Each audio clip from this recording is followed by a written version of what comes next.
और जो लीलाएं की हैं उन लीलाओं को आप श्रवण करें। यहाँ तक भगवान की जो लीला है वो वृंदावन लीला है। इसके पूर्व जो लीला चल रही थी वो गोकुल लीला है। ये वृंदावन की लीला में आगे की लीलाएं और आती हैं। आगे चल करके शिवरात्रि आई है। शिवरात्रि पर भगवान ने भूत बामन भोलेनाथ भगवान का अभिषेक अर्चन किया। और एक दिन भगवान ने सारी गोपियों को यमुना में विहार कराया। भगवान एक वर्ष में जल में विहार करते हैं भादों के महीने में, जिसे ढोल ग्यारस भी कहते हैं। एक दिन नारद जी का कंस के पास जाना और कंस से कहना, महाराज अभी आपको पता नहीं है। कंस ने कहा, किस बात का पता? अरे महाराज, जो यशोदानंदन है कृष्णचंद्र, वही देवकी की अष्टम संतान है। आपको पता नहीं, आपके पास धोखा किया गया, छल किया गया है। वासुदेव महाराज ने छल किया है आपके साथ। कहने लगे नारद जी कंस से, यशोदाया सुतां कन्या देवक्या कृष्ण में वचा। नारद कहने लगे, यशोदायां सुतां कन्या, सुत माने होता पुत्र, सुता माने होता है पुत्री। देवक्या कृष्ण में वचा, और देवकी के यहाँ तो कन्हैया हुए थे। कंस ने कहा, तभी तो मैं जितने को भेजता हूं वो सबको मार डालता है। बोले तो क्या करें नारद जी, अब तुम ही कोई ऐसा उपाय बताओ कि मेरा काल तो है, और क्या ऐसी युक्ति की जाए कि मेरे काल की मृत्यु हो जाए। नारद जी बोले, एक काम करो महाराज, धनुष यज्ञ कर लो। और धनुष यज्ञ में अभी हमारे मन में एक भाव आ रहा था, हम आपको प्रकट करना चाहते हैं कि पन्ना में भी एक विशाल एक ऐसा यज्ञ होना चाहिए, कम से कम 11 कुंडी यज्ञ।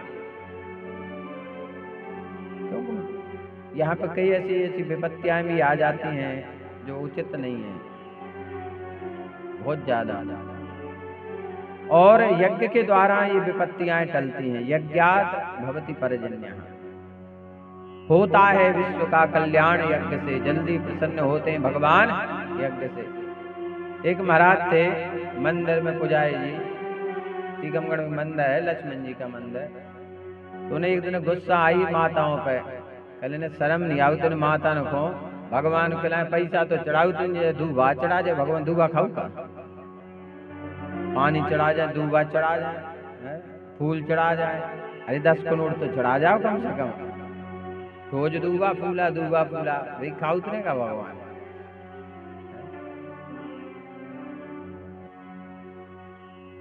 बोले गोविंद भगवान की। तो कंस ने कहा, क्या किया जाए? बोले यज्ञ किया जाए। और हमारे हिसाब से तो ना हो सके तो कम से कम पन्ना के अंदर एक विशाल यज्ञ होना चाहिए। ज्यादा ना हो तो कम से 5 कुंडी यज्ञ हो, जिसमें कम से कम 2.5 लाख आहुति डले। और रुद्र यज्ञ होना चाहिए। महाराज, पन्ना की सारी जो विपत्तियां हैं, संकट है, सब दूर हो जाएंगे। वैसे तो जुगल किशोर सरकार दूर करते हैं, लेकिन भगवान शक्तिशाली होते हैं यज्ञ से। कथा से सद्गुण आता है, भक्ति आती है, लेकिन जीवन यापन करने के लिए ही यज्ञ किए जाते हैं। किसी को संतान चाहिए, किसी को पति चाहिए, किसी को पति की लंबी आयु चाहिए, किसी को धन चाहिए, किसी को नौकरी चाहिए। इन इच्छाओं की पूर्ति करने के लिए ही यज्ञ जब तब किए जाते हैं। और भगवान को प्राप्त करने के लिए कथा सुनी जाती है, भजन किया जाता है, भक्ति की जाती है। लेकिन गृहस्थ जीवन में सब आवश्यक है। कथा कहते कहते भाव आया था कुछ समय पहले आदमी, तुमने कह दे मन में कोई बात नहीं रखना चाहिए।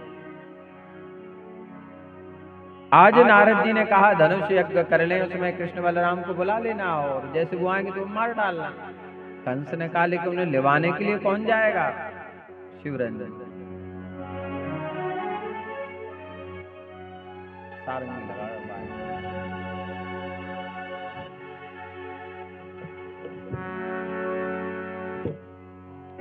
आज अक्रूर जी महाराज को कंस ने बुलाया, बोले अक्रूर जी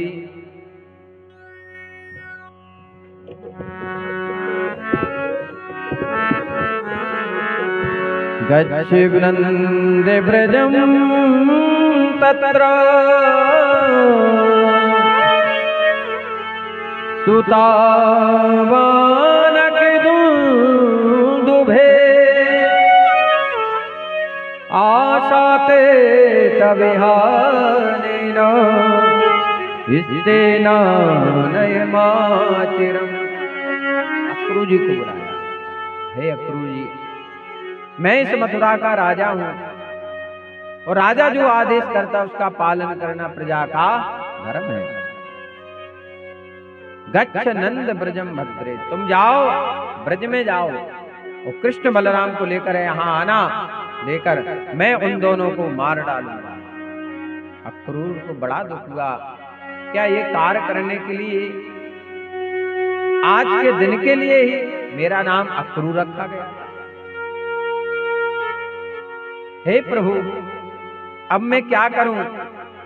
यदि इस कंस की बात नहीं मानता हूं, जब रावण ने काल नेमी से कहा कि जाओ तुम सोने के मृग बन जाओ, मैं जानकी जी का हरण करूंगा, वो कहता है रावण, मुझे याद है कि बिन फण का जब उन्होंने बाण मारा तो मैं 1200 किलोमीटर दूर गिरा, 7 योजन। वो परब्रह्म है, परमात्मा है। रावण ने कहा तुम नहीं जाओगे, तुम मार डालेंगे। उसने कहा इस पापी के हाथों मरने से अच्छा है कि हम भगवान के हाथों ही मर जाएं, क्योंकि भगवान के हाथों जिसकी मृत्यु होती वो भी वैकुंठ जाता है। और भगवान सबको स्वीकार करते हैं।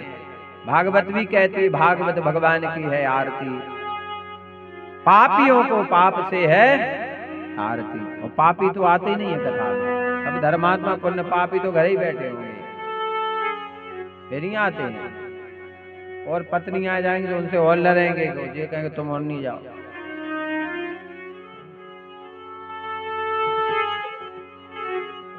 कई लोग होते हैं जिन्हें कथा मंदिर जाना अच्छा ही नहीं लगता है। आज अक्रूर जी महाराज रो रहे हैं, प्रातः काल हुआ, सारी रात रोते रोते निकली। अक्रूरोपी चताम रात्रिम मधुपुर्याम महागति। प्रातः काल हुआ, आंखों में आंसू हैं। देखो, व्यक्ति कोई अच्छा कार्य करने के लिए जाए तो खुशी होती है, और बुरा कार्य करने के लिए जाए तो खुशी नहीं होती है।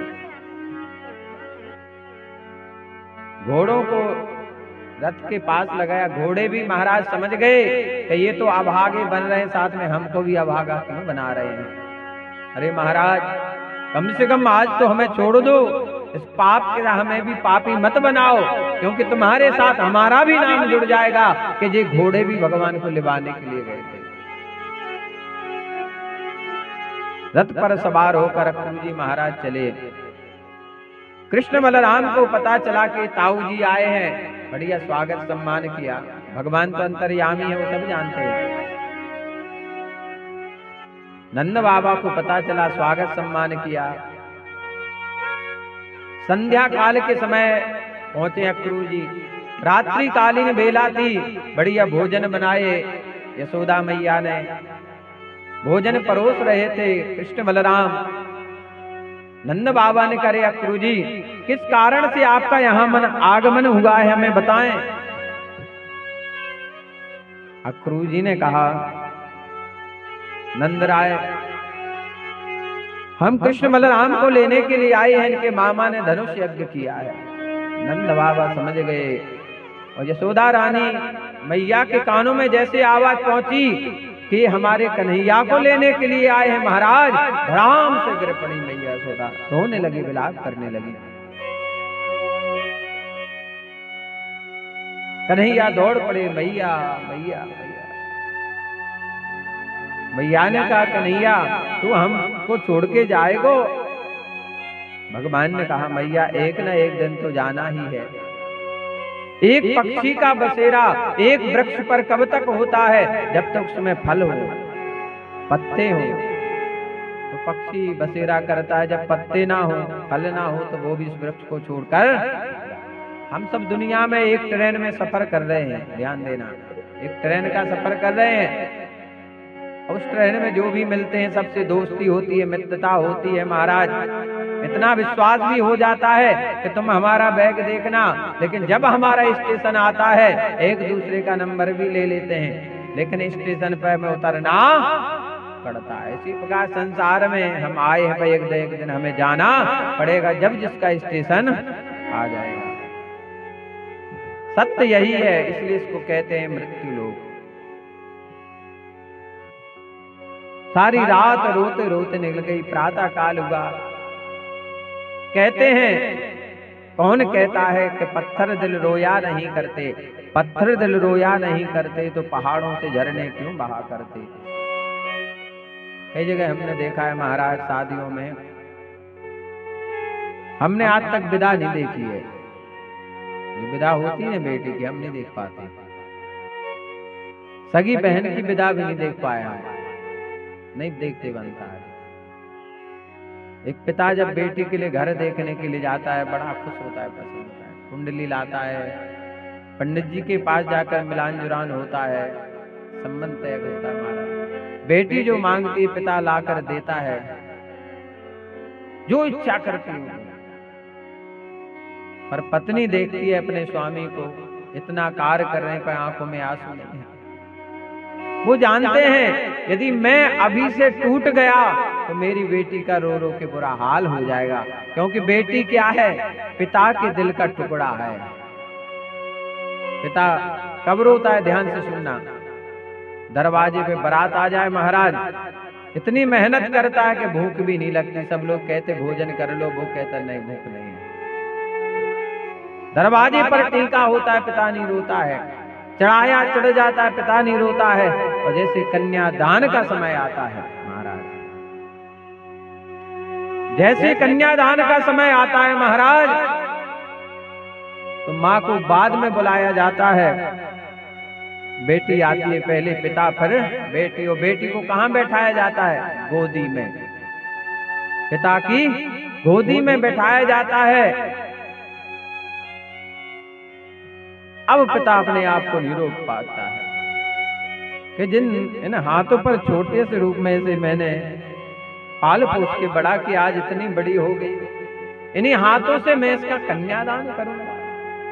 और कन्यादान से बड़ा महाराज दुनिया में कोई दान, बहुत ताकत चाहिए कन्यादान करने के लिए, बहुत ताकत चाहिए। बेटी रोने लगती, पिता रोने लगता है। वो ये क्षण महाराज जो देखता है वो भी रोने लगता है महाराज। और ध्यान देना, यदि बेटी सबसे ज्यादा रोएगी तो माँ से लिपट के नहीं रोएगी, जितनी पिता से लिपट के रोती है सबसे ज्यादा। क्योंकि उसे चिंता सताती है कि मैं अब चली जाऊंगी, अब मेरे पिता का ध्यान कौन रखेगा। उसे पता रहता है कि भाई तो लापरवाह है, वो थोड़ी पिता का ध्यान रखेगा। कपड़ों का, दवाई का, भोजन का बेटी ध्यान रखती है। विवाह हो जाता है महाराज, सारा आंगन सूना हो जाता है घर में पिता के लिए। फिर रोता है अकेली में पिता, और फूट फूट के रोता है। पत्नी के सामने भी नहीं रोता है, एकांत में रोता है बैठ करके। उसे एक याद आती है बेटी की। आज मैया कन्हैया से कहती, कन्हैया तेरे बगैर ये आंगन सूना हो जाएगा, इस आंगन में तू खेला है, ये पलना सूना हो जाएगा, ये खिलौने सूने हो जाएंगे। कन्हैया तेरी मैया का क्या होगा, कन्हैया मत छोड़ के जा। भगवान कहने लगे, मैया मेरे जन्म देने वाले माता पिता कारागृह में है, माँ मैं जीवन में तुम्हारा ऋण नहीं चुका सकता हूँ। और ये बात सत्य है, पुत्र जीवन पर्यंत सेवा करता रहे तब भी पिता के ऋण से ऋण नहीं होता है महाराज। माता पिता का ऋण रहता है महाराज। पुत्र कहलाने का अधिकारी कौन है, जो अपने पिता को कंधा दे, जो अपने पिता का पिंडादि कृत्य विधि विधान से करे। तीसरा जो गयाजी में छोड़ करके आए, वो पुत्र कहलाने का अधिकारी है। भगवान मैया से लिपट जाते, रोते हैं। मैया यशोदा कहती, लाला मैं तेरे बगैर जीवित नहीं रह पाऊंगी। माँ कहती है, भगवान ने माँ के चरणों में प्रणाम किया। मैया ने कहा, बेटा लाला कन्हैया, एक माँ की इच्छा है उसे पूर्ण कर दे लाला। कन्हैया ने कहा, माँ कहो। मैया ने कहा, कन्हैया मैं अंदर से माखन रोटी लाती हूँ। आज मुझे पता है कि अब द्वारा तो मुझे नहीं मिलेगा। एक बार मेरी गोदी में बैठ कर के मेरे हाथों से एक बार माखन रोटी तू पाले बेटा। कल क्या ठिकाना तेरे ब्रह में तेरी माँ रहे या ना रहे, क्योंकि कन्हैया मैं तेरे बगैर नहीं रह सकती। कन्हैया माँ से लिपट गए। माताएं धन्य होती महाराज, पिता को दुख नहीं होता है जब वो बेटे को बाहर पढ़ने भेजती, पर माँ के दिल से पूछो, जिस दिन बेटा चला जाता है बाहर पढ़ने के लिए, माँ से रोटी नहीं कपती है। वो कहती नहीं है पर बड़ी दुखी होती है। प्रणाम करके श्याम सुंदर कन्हैया रथ पर सवार होकर चले। गोपियों को जैसे पता चला जिस मार्ग से मथुरा जाना है, उस मार्ग में गोपियां लेट गई। अक्रूर जी ने कहा, कन्हैया ये क्या है, इन्हें अब तुम समझाओ। कन्हैया जैसे रथ से नीचे आए, गोपी ने हाथ पकड़ा, अरे निष्ठुर, क्या तेरा हृदय पाषाण हो गया है? तू छलिया है, हम नहीं जानते कि तू हमें छोड़कर जाएगा, वरना तुझसे प्रेम नहीं करते, लगन नहीं लगाते। गोपी ने भगवान को एक नाम दिया, छलिया। एक गोपी कहती, जा रहे हो तो जाओ कन्हैया, लेकिन इतना रहम करते जाओ कि दिल तो पहले तुम ले चुके हो, अब तो प्राणों को लेते भी जाओ। हे श्याम सुंदर कन्हैया, ये जो तुम्हारा रथ है, जब इतनी कृपा की, एक कृपा और कर दो, हम सब लेटे हैं, इस रथ को हमारे ऊपर निकालते निकल जाओ। आपके निकलने से प्राण भी निकल जाएंगे, क्योंकि प्राण रहेंगे पल पल आपकी याद आएगी। आज जाओगे जो छोड़ कर, क्या न आओगे फिर लौट कर। हे श्याम सुंदर के, सच बोलना, क्या कल वापस लौटकर आओगे कि नहीं आओगे, ये तो बताते जाओ, क्योंकि अब हमें विश्वास नहीं रहा है। कितनी बड़ी बड़ी बातें करते थे हम, तुमसे प्रेम करते। प्रेमी ऐसा होता है जो बीच में छोड़कर जाता है।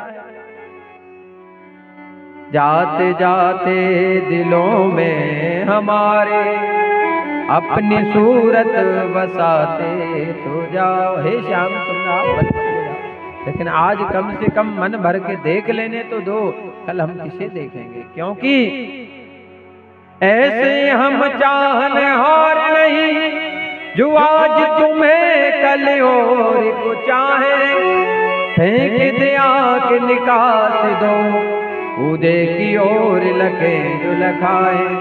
लाख मिले तुमसे बढ़ के, तुम ही को सहे तुम ही को सराहे। जब लो यह तन में प्राण रहे, तब लो हमने गुनाह तो निभाए। यदि इन आंखों ने कन्हैया तुम्हारे अलावा अब और किसी को देखा, इन आंखों को फोड़ डालेंगे। सच्चा प्रेम है। हे श्याम सुंदर कन्हैया, यदि कल कहीं मिल गए तो हमें पहचानोगे कि भूल जाओगे। प्यार के मोड़ पर मिल गए हो अगर, उम्र भर साथ देने का वादा करो। आ गए हो तो जाने की जिद ना करो, जा रहे हो तो आने का वादा करो। वचन दो श्याम सुंदर कन्हैया, कल वापस आओगे। एक गोपी ने हाथ पकड़ा, राधा रानी के पास लेकर पहुंची। अरे कन्हैया, तूने हमारा दिल दुखाया, हमें दुख नहीं है, और हमारी जो ब्रज की रानी महारानी है उनका भी दिल दुखा दिया। ना तो ये कुछ बोल रही है, ना कुछ पा रही है, मौन धारण किए हुए बैठी। ये तो तुमसे सबसे ज्यादा प्रेम करती थी, क्योंकि कन्हैया ने राधा जी से एक बात कही अकेली में, हे राधे, मैं दुनिया से लड़ सकता हूं पर तुमसे नहीं लड़ पाऊंगा, क्योंकि तुम मेरे प्राण हो। यदि जाते समय तुम्हारी आंखों में एक भी आंसू आ गया तो मैं जा नहीं पाऊंगा। तो तुम मुझसे सच्चा प्रेम करती हो तो जब मैं जाऊं तो आंखों में आंसू मत लाना, खुशी खुशी मुझे विदा करना। राधा रानी ने वचन दिया, बहुत बड़ा वचन मांग रहे हो कन्हैया तुम। आज उस वचन को राधा रानी निभा रही है। एक गोपी ने पीतांबर छीन लिया, एक ने बंसी, एक ने मुकुट। आपके नगर में जो प्राणनाथ मंदिर है उसमें भगवान की बंसी की, पीतांबर की और मुकुट की पूजा होती है। ये वही है। कन्हैया ने कहा, री गोपियों, तुम इस बंसी मुकुट पीतांबर के सहारे जी लोगी। कभी सोचा मैं कैसे जीऊंगा, मेरे पास क्या है। हे राधा रानी, बस आपसे एक ही विनती करता हूं। और भगवान कहते हैं,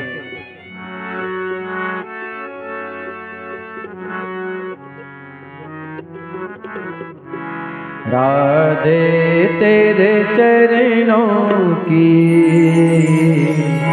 श्यामा तेरे चरणों की, रज धूल जो मिल जाए, रज धूल जो मिल जाए।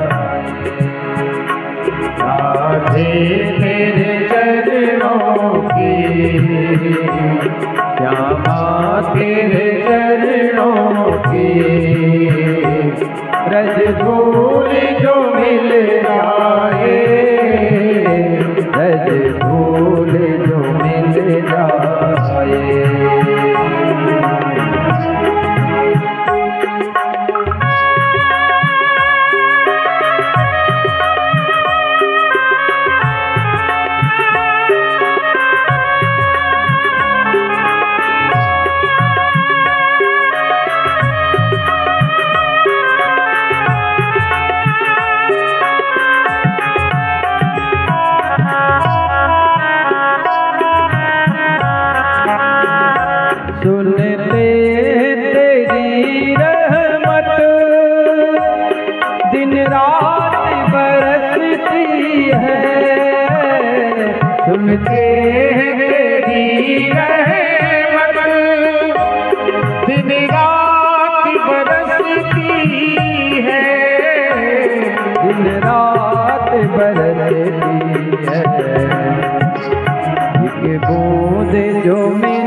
नजरों से गिराना ना, चाहे जितनी सजा देना,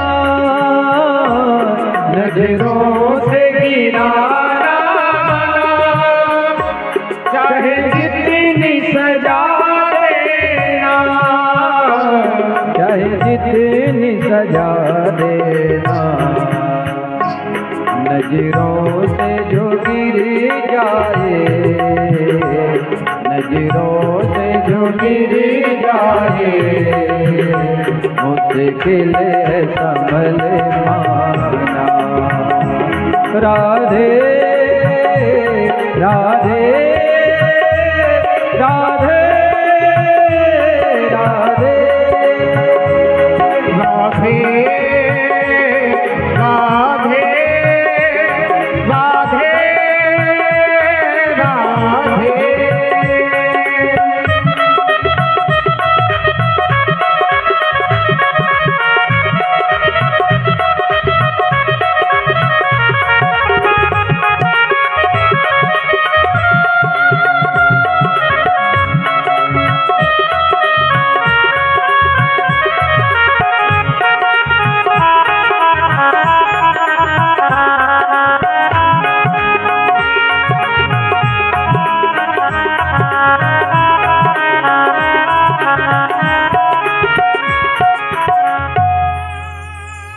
भगवान ने ब्रज रज को लिया।